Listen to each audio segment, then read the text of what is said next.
Hello बच्चों, आज से हमको चैप्टर 6 स्टार्ट करना है, कंबशन एंड फ्लेम। एक एक्सप्लेनेटरी वीडियो मैंने पहले शेयर किया था जिसमें आपको बुक से मैंने समझाया था। And yesterday I shared PowerPoint presentation. Today I am sharing a video of explanation through PowerPoint presentation. Okay children? First of all we have to see what are combustible substances. जब हमने book से इस chapter को पढ़ा था तब भी हमने देखा था कि वो सब्सटेंस जो एयर में बर्न होकर हीट और लाइट प्रोड्यूस करते हैं they are called combustible substances. इसमें कुछ एग्जांपल्स दे रखे हैं, वुड, कोल, एलपीजी, केरोसिन। इसके अलावा और भी एग्जांपल हैं, चारकोल, एलपीजी, सीएनजी। ये सारे एग्जांपल्स जो हैं वो कंबस्टिबल सब्सटेंसेस के हैं जो कि एयर के साथ बर्न होकर हीट और लाइट प्रोड्यूस करते हैं। अब ये कंबशन प्रोसेस है क्या? Actually combustion is a chemical process in which a substance reacts with oxygen to produce heat. Combustion वह प्रोसेस है जिसमें सब्सटेंस ऑक्सीजन के साथ रिएक्ट करता है और हीट प्रोड्यूस करता है। जो सब्सटेंस अंडरगो होता है कंबशन के, with the substance which undergoes combustion is called combustible substance and it is called also called fuel. कभी कभी लाइट भी प्रोड्यूस होती है जब कंबशन हो रहा होता है। एक जो condition that is necessary for combustion, that presence of air is necessary for combustion. ये हमको हमेशा ध्यान रखना है कि कंबशन के लिए एयर बहुत ज़रूरी है। अब air is necessary for burning, how will you prove it? ये एक्सपेरिमेंट बेटा हमने जब आपको बुक से ये एक्सप्लेन किया था तब भी समझाया था। इसमें 3 हमने एक्सपेरिमेंटल अपैरेटस बना लिए हैं। पहले वाले में हमने वुडन ब्लॉक्स रखे हुए हैं, नीचे ये वुडन ब्लॉक्स हैं। तो इससे क्या हो रहा है कि एयर यहाँ से प्रोवाइड होती जा रही है, तो कैंडल जल रही है। दूसरे वाले में हमने ये वुडन ब्लॉक्स को हटा दिया है, तो धीरे धीरे जो है वो कैंडल बुझने लग जाती है और थोड़ा सा स्मोक देने लगती है। और जो तीसरा वाला है उसमें आप देखेंगे कि पूरी तरह से कैंडल बुझ जाती है, क्योंकि ऊपर से हमने इसको ऐसे ढक दिया है जिसकी वजह से क्या हो रहा है, इसकी वजह से कैंडल पूरी तरह से बुझ गई। तो ये एक्सपेरिमेंट हम पहले भी देख चुके हैं। Next we come to the ignition temperature. This has also been explained in the explanatory video. उसमें भी मैंने आपको समझाया था कि ये वो मिनिमम टेम्परेचर है जिस पर कोई सब्सटेंस फायर को कैच करता है और बर्न करना स्टार्ट कर देता है। The minimum temperature at which a substance catches fire and Burns is called its ignition temperature. यदि हम सब्सटेंस को उसके इग्निशन टेम्परेचर से कम टेम्परेचर प्रोवाइड करते हैं तो वो कभी भी फायर को कैच नहीं करेगा, बर्न नहीं होगा। हाँ, जब सब्सटेंस का इग्निशन टेम्परेचर उसको मिल जाता है तब वो बर्न होने लगता है। अब बेटा कुछ सब्सटेंस ऐसे होते हैं जिनका कि इग्निशन टेम्परेचर जो है वो बहुत कम होता है, therefore they are easily flammable substances. बहुत जल्दी जलने वाले सब्सटेंस हैं, इनको हम इनफ्लेमेबल सब्सटेंस कहते हैं। For example you can see many examples are given here, जैसे पेट्रोल है, अल्कोहल है, सीएनजी है, all these are inflammable substances. Now we come to what are the conditions necessary for combustion. Combustion के लिए अभी हमने देखा कि फ्यूल के अलावा जो सबसे इम्पॉर्टेंट चीज़ हमने अभी देखी थी एक्सपेरिमेंट करके कि ऑक्सीजन का सप्लाई इम्पॉर्टेंट है, फ्यूल ज़रूरी है, हीट ज़रूरी है, क्योंकि अनटिल एंड अनलेस उसका इग्निशन टेम्परेचर तक नहीं पहुंचता है तब तक सब्सटेंस बर्न नहीं होता है। तो ये तीनों कंडीशन जो हैं वो आपको ध्यान रखनी है, fuel, air and heat. These are the three necessary conditions for combustion. How do we control fire? Fire को हम कैसे कंट्रोल करते हैं, ये भी हमने PDF में भी आपको बताया था कि फायर को कंट्रोल कैसे किया जाता है। इसके लिए आप देख सकते हैं कि कुछ कंडीशंस जो हैं वो हैं, जैसे ये कंडीशंस अभी अभी हमने पढ़ी।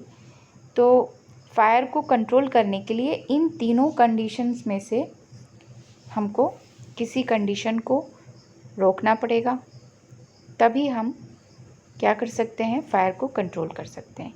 ईदर उसको फ्यूल ना मिले, या उसको हम सप्लाई ऑफ ऑक्सीजन ना होने दें, या फिर उसके टेम्परेचर को हम इतना ना होने दें कि वो इग्निशन टेम्परेचर तक पहुंच जाए। यदि तीनों में से हम एक, दो या तीनों ही कंडीशंस को हटा देते हैं, तब शायद हम फायर को कंट्रोल कर सकते हैं। तो ये आपको बताया गया था कि जब हम जो आग लगी होती है उसमें पानी डालते हैं, तो पानी से क्या होता है, इग्निशन टेम्परेचर तक वो सब्सटेंस नहीं पहुंच पाता है। उसके अलावा मैंने आपको ये भी बताया था कि यदि किसी व्यक्ति को आग लग गई है तो ब्लैंकेट को उड़ा करके उसकी फायर को कंट्रोल किया जा सकता है, क्योंकि ऐसी कंडीशन में उसको एयर मिलना बंद हो जाएगी। और दूसरा, आपने जो ये भी देखे होंगे फायर एक्सटिंग्विशर, इनकी भी हमने बात की थी। ये फायर एक्सटिंग्विशर यहाँ बना हुआ है, इनकी भी बात की थी कि इसमें जो है लिक्विड कार्बन डाइऑक्साइड गैस होती है। जब हम इसको यूज़ करते हैं तो उसका वॉल्यूम बढ़ता है और वो एक ब्लैंकेट जैसा बना लेती है। तो यही मेथड्स यहाँ पर आपको एक्सप्लेन की हुई हैं। जैसे मेथड ऑफ कंट्रोलिंग फायर में first of all you can see the use of water and then by using carbon dioxide. ये कार्बन डाइऑक्साइड जो है वो लिक्विड फॉर्म में, जो मैंने आपको बताया कि जब आग इलेक्ट्रिकल इक्विपमेंट्स में लग जाती है तो बेस्ट फायर एक्सटिंग्विशर के रूप में हम लिक्विड कार्बन डाइऑक्साइड को यूज़ करते हैं। ये it is heavier than air and it covers the fire and it cuts of the supply of oxygen and puts out the fire. और इसकी वजह से फिर जो है फायर को कंट्रोल किया जा सकता है। बच्चों, इसके अलावा हमने इस चैप्टर में टाइप्स ऑफ कंबशन भी देखा था कि रैपिड कंबशन हो सकता है और स्पॉन्टेनियस कंबशन हो सकता है। रैपिड कंबशन वो है जिसमें सब्सटेंस रैपिडली बर्न होता है। देन स्पॉन्टेनियस कंबशन जिसमें कि स्पॉन्टेनियसली बर्न हो जाता है। जैसे इसका एग्जांपल हमने फॉस्फोरस देखा था, जो कि रूम टेम्परेचर पे ही बर्न होने लगता है। और लास्ट वाला जो था वो था एक्सप्लोजन। एक्सप्लोजन में क्या होता है, it is a type of combustion in which a substance Burns suddenly and produces heat, light and sound with the help of heat और प्रेशर। जैसे क्रैकर्स को आप एक्सप्लोड करते हैं, तो ये तीन तरह के कंबशन होते हैं, rapid combustion, spontaneous combustion and then explosion. तो ये तीनों ही तरह के कंबशन का पिक्चर आप यहाँ पर देख सकते हैं। ये रैपिड कंबशन जो LPG में आप देखते हैं कि आपने लाइटर से ऑन किया और गैस जल जाती है। स्पॉन्टेनियस कंबशन जो मैच स्टिक में फॉस्फोरस लगा होता है।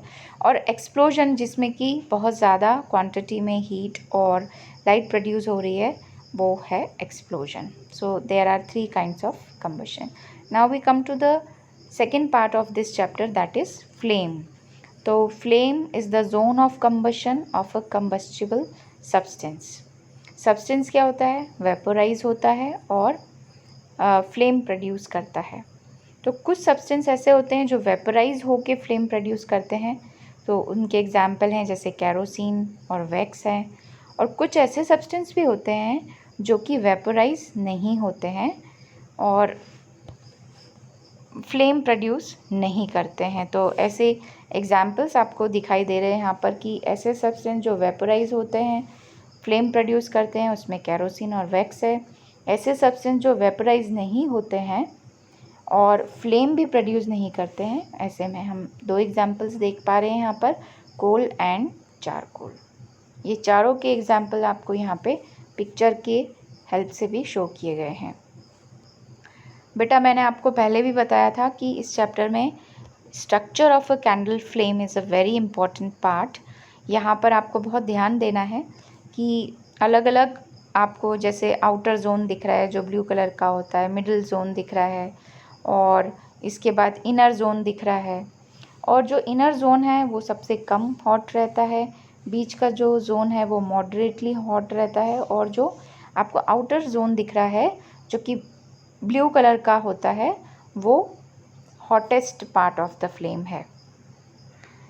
ये आपको यहाँ पे एक्सप्लेनेशन में बताया हुआ है कि आउटर जोन जो है उसका कलर ब्लू होता है and it is the hottest part of the flame. उसके बाद आपको मिडिल जोन के बारे में बताया गया है कि यहाँ पर पार्शियल कंबशन होता है फ्यूल का, और यहाँ पर फ्लेम का कलर जो है वो येलो होता है, और ये मॉडरेटली हॉट पार्ट है फ्लेम का। और जो इनर जोन है वहाँ पर अनबर्नड वेपर्स रहती हैं फ्यूल की, और इसका कलर जो है ब्लैक होता है, और ये सबसे कम हॉट जोन है, लीस्ट हॉट जोन है। तो इस प्रकार से 3 जोन हैं फ्लेम के। उसके बाद बेटा हम आते हैं टाइप्स ऑफ फ्यूल्स पर। तो फ्यूल्स जो हैं वो 3 तरह के होते हैं, सॉलिड फ्यूल्स, लिक्विड फ्यूल्स और गैसियस फ्यूल्स। फ्यूल के बारे में थोड़ा बहुत हमने पिछले चैप्टर में भी पढ़ा था। सॉलिड फ्यूल्स कौन कौन से होंगे? Wood, coal, charcoal etcetera. Liquid fuel आप इससे भली भांति परिचित हैं, जैसे kerosene, petrol, diesel.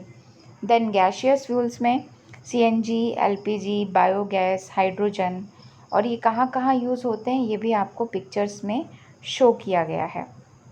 Then we come to characteristics of a good fuel, कि क्या कैरेक्टरिस्टिक फीचर होने चाहिए एक अच्छे फ्यूल में। तो यहाँ पर 1 बाय 1 बताया गया है कि जो मेन कैरेक्टरिस्टिक्स हैं।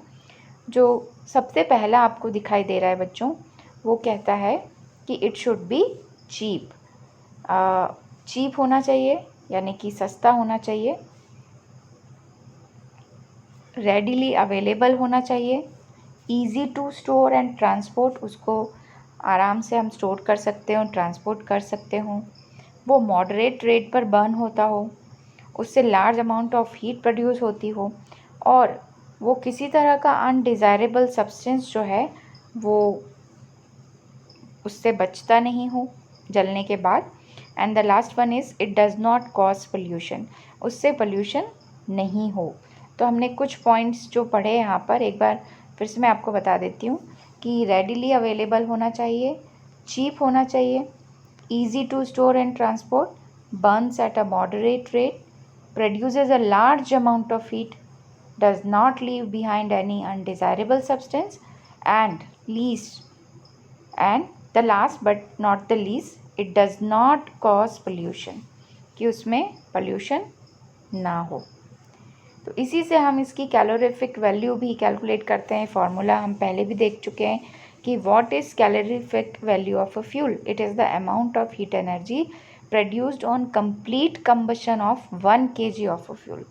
जब हम किसी फ्यूल के 1 kg का कंप्लीट कंबशन करते हैं तो जितनी हीट एनर्जी प्रोड्यूस होती है वही उसकी कैलोरीफिक वैल्यू कहलाती है, और इसको हम एक्सप्रेस करते हैं किलो जूल पर केजी में।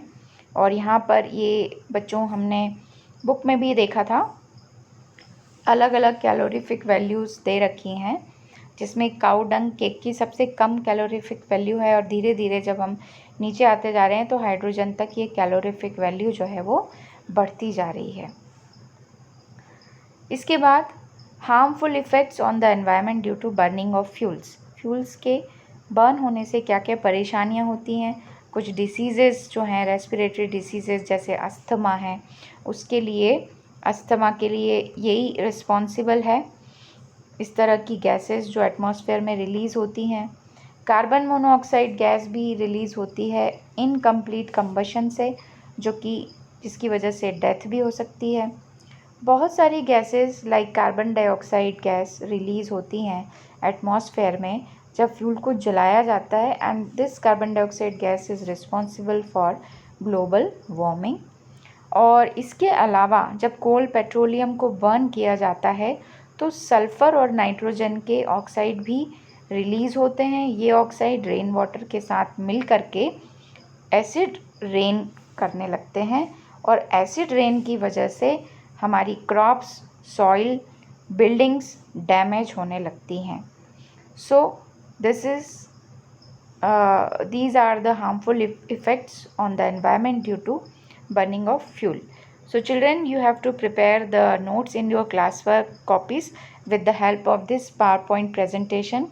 इसमें आप डायग्राम्स मत बनाइए, पर कंटेंट जितना भी है उसको आप क्लासवर्क कॉपी में प्रॉपरली नोट कीजिए.